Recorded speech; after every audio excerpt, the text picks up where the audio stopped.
हामी यो बाटो जाँदैन नि, माथिल्लो बाटो जान्छ नि। कस्तो भिड पाएर छ। कान्छी अनि हो र अब के गरेको यस्तो? म ढुङ्गा तानिदिन्छु होइन अहिले पुग्छ।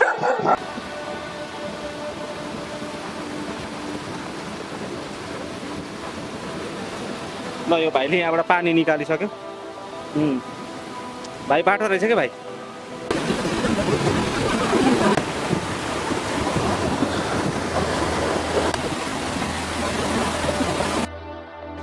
हामीहरू धनकुटाको महालक्ष्मी नगरपालिकाको मारेकटरे हुँदै लेगुवा झरनासम्मको गन्तव्यतर्फमा छौँ। यसै ठाउँसम्म पुग्ने क्रममा यात्रालाई साथ दिनुहुने मित्र आमोस काम्बाङ पनि हुनुहुन्छ। यात्राका क्रममा हामी दुःख सुख रमाइलो सबै झेल्दै अघि बढ्यौँ। अब हामी मारेकटरे हुँदै लेगुवा झरनातर्फ लाग्यौँ।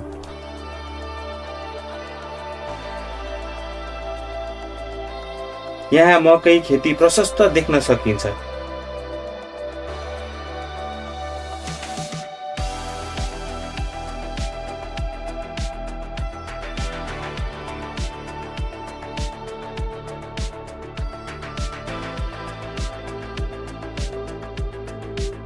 यात्राका क्रममा बाटो भुलिएका कारण हामी फेरि फर्किनु पर्यो। हामीलाई थोरै दुःख भयो।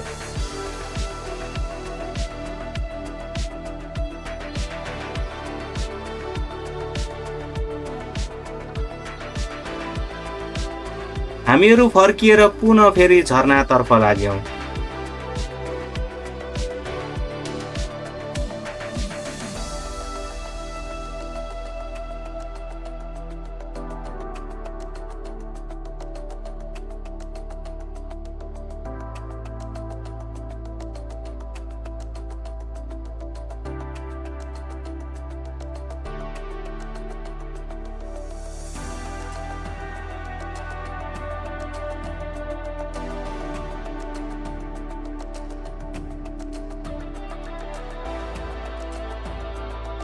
मकैबारी नै मकैबारी रहेको अथाह सम्भावना बोकेको यो ठाउँ तपाईहरूले देख्न सक्नुहुन्छ। खेती योग्य जमिन रहेको यो ठाउँ तपाईहरूले देख्न सक्नुहुन्छ।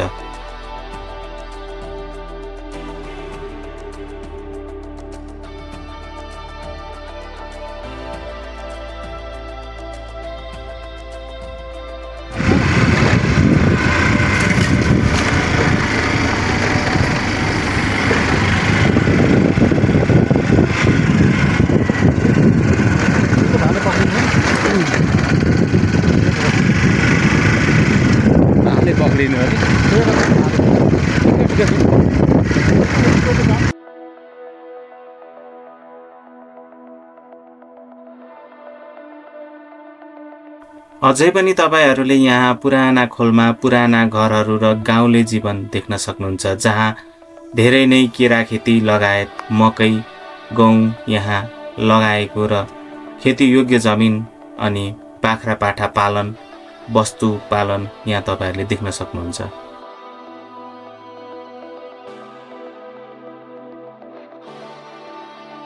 अर्गानिक होम्स यो तल्लो बाटो रहेछ नि त। हामी त अनि बाटो भुलेर माथिल्लो बाटो गयो। पानी नै पानी भएको ठाउँ एकदम सिमसा टाइपको है यो ठाउँ। अब हामी पऱ्यो।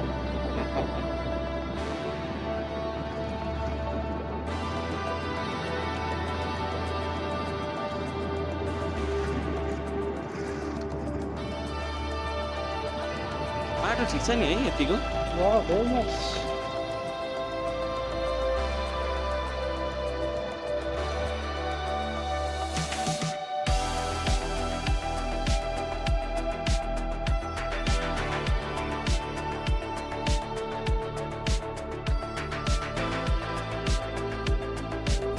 फेरि पनि बाटो भुलिन्छ कि भन्दै हामीहरूले त्यहाँ बाटो सोध्दै भए पनि हामी झरनाको यात्रातर्फ लम्कियौँ।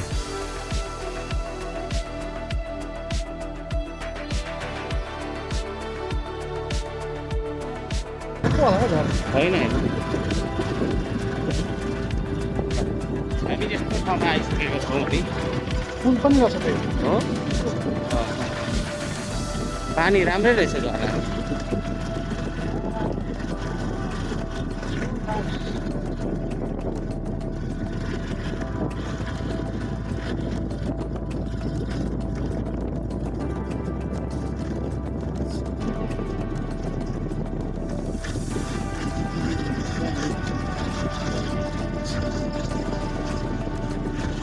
कुनै कुनै ठाउँमा बाटो अप्ठ्यारो हुनाले मोटरसाइकलबाट उत्रिएर मोटरसाइकललाई डोर्याउनु पनि पर्यो।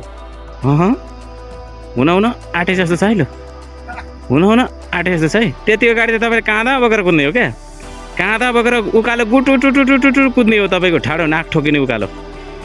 ल है ल है ल है ल है।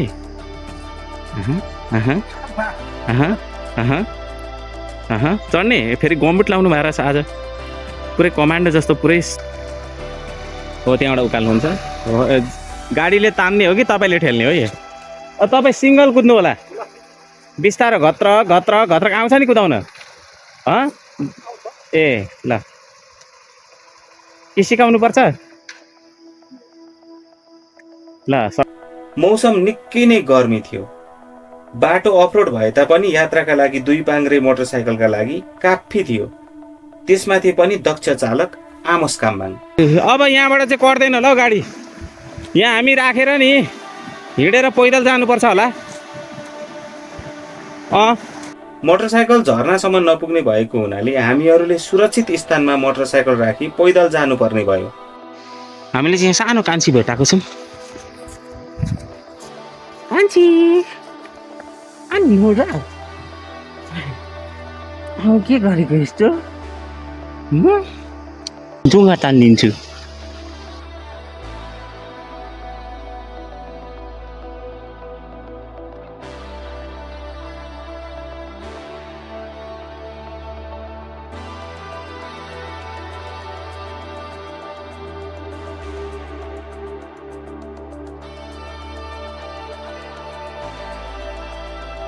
हामी यो बाटो जाँदैन नि, माथिल्लो बाटो जान्छ नि।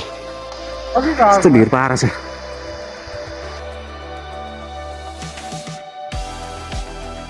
यात्रा गर्दा गर्दै हामीहरू निकै थकित भइसकेका थियौँ। थकान सँगसँगै हामीहरूलाई रमाइलो पनि भइरहेको थियो। गर्मी र थकान सहँदै हामीहरू करिब 1.5 घन्टाको बाटो उकालो पैदल हिँडेर झरनाको झोलुङ्गे पुलसम्म पुग्यो।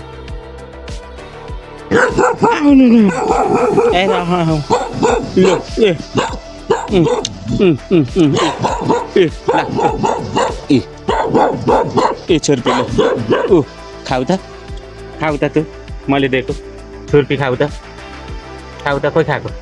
मिठो छैन अहिले अहिले।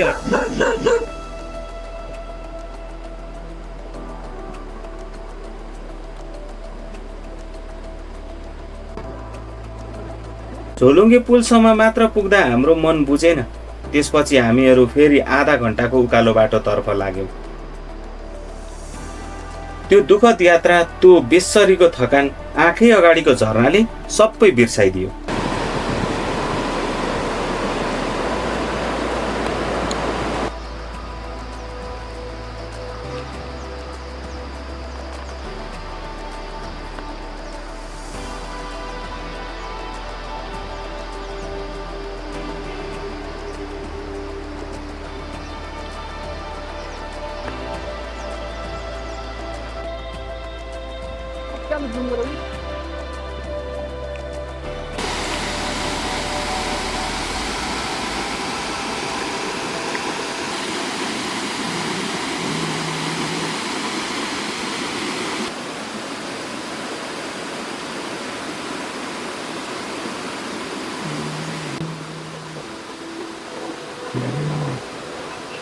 के हो यो मान्छेको खोपडी जस्तो? यो मान्छेको खोपडी जस्तो के हो यो? आकृति त्यस्तो देखिन्छ। झरनासम्म पुग्ने बाटो नदेखेको कारण हामीहरू फर्किने तयारीमा थियौँ। तर आकस्मिक 2 जना भाइहरू हामी भए ठाउँमा आइपुगे र हामीहरूलाई झरनासम्म पुग्ने बाटो उनीहरूले देखाए।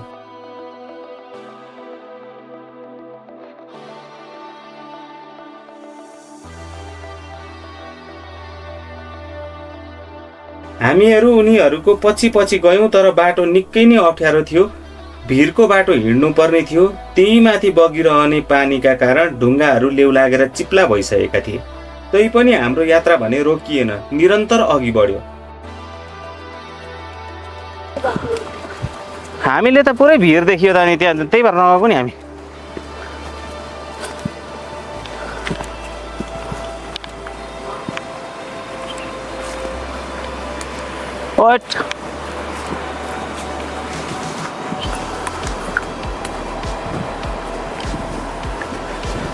हामी चाहिँ एकदम यो भिरको बाटो हिँड्दैछौँ। यति नै छ है बाटो। हो यहाँबाट सिधै भिर छ तल। म चाहिँ यतिको गोरेटोबाट हिँडिरहेको छु। यहाँ गोरेटो यत्रै छ, तपाईँहरूले देख्न सक्नुहुन्छ। यहाँबाट भिर यति, त्यो वरिपरि सबै भिर हो है। म चाहिँ भित्ता भित्ता हिँड्दैछु। त्यो भाइहरूले, दुईवटा भाइहरू थियो, त्यो दुईवटा भाइहरूले बाटो देखाएको हो कता हो होइन हाम्रो जाने। आम्मा यहाँ रहेछ नि। ल हेर्नु कहाँ पुग्यो त्यो भाइहरू।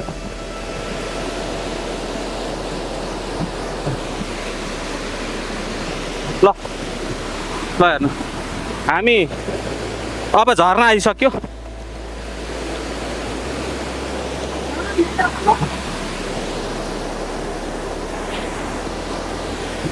के छ भाइ? ए टालिएको छ यहाँ? केले टालिएको? अनि यो के कुलोबाट पानी लैजाने हो र? अनि यो निकाल्न सकिन्छ र? अन्ततः हामीहरू झरना पुगेरै छाड्यौँ।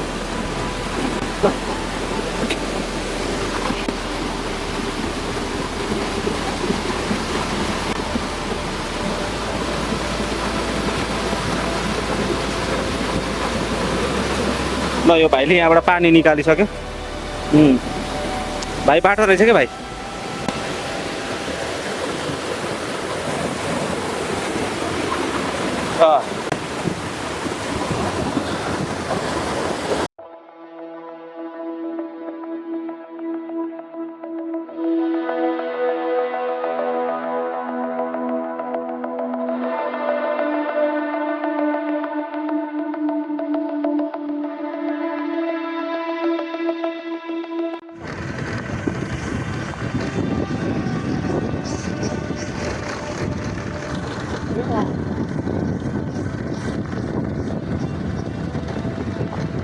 बाटो त राम्रो छ होला।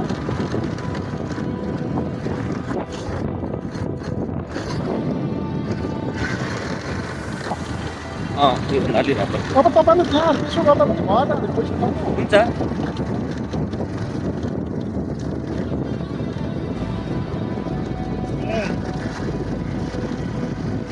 बाटो हो र फेरि उतै त्यो त।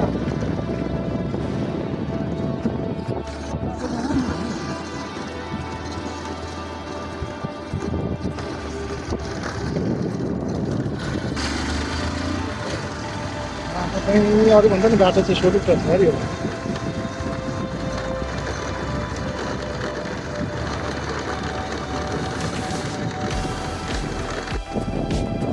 राम्रो बाटो छ, हाम्रै रहेछ होला।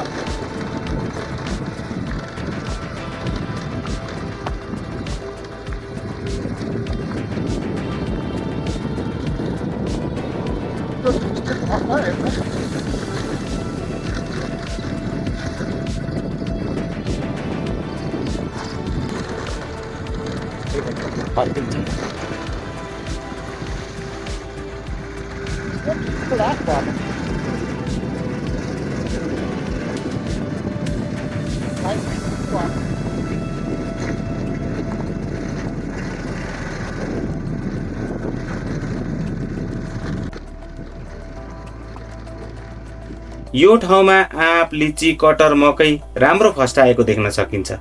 तराईको समतल ठाउँमा पाइने सुपारी यहाँको एरियामा फलेको देख्दा हामी अचम्मित भयौँ।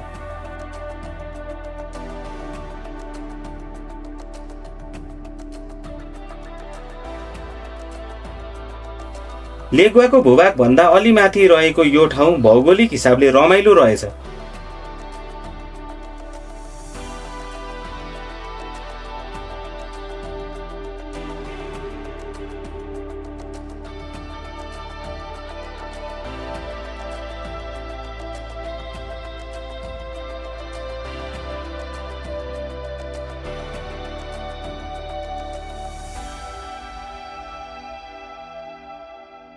यस ठाउँमा अझै पनि खरले छाएका घर, रातो माटोले लिपेको पुराना खोल्माहरू देख्न सकिन्छ।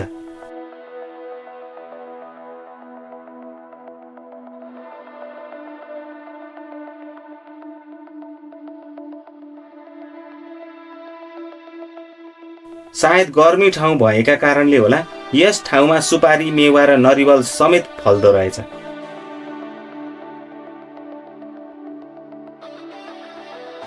आजको हाम्रो यात्रा तपाईहरुलाई कस्तो लाग्यो? पक्कै पनि रमाइलो लाग्यो होला हैन त? अहिलेसम्म भिडियो हेरेर साथ दिनुभएकोमा दर्शकहरूलाई हृदयदेखि नै धन्यवाद। यस्तै मनोरञ्जनात्मक रमाइलो किसिमको भिडियो दर्शकहरूको माझमा फेरि पनि लिएर आउने नै छु। च्यानललाई सब्स्क्राइब गर्नुहोला अनि नजिकै भएको बेल आइकन पनि दबाउन नछुटाउनु होला। त्यसो हुनाले भिडियो सजिलै तपाईँ दर्शकहरूको मोबाइलमा आइपुग्नेछ। भिडियो निरन्तर हेर्दै गर्नुहोला। धन्यवाद, नमस्कार।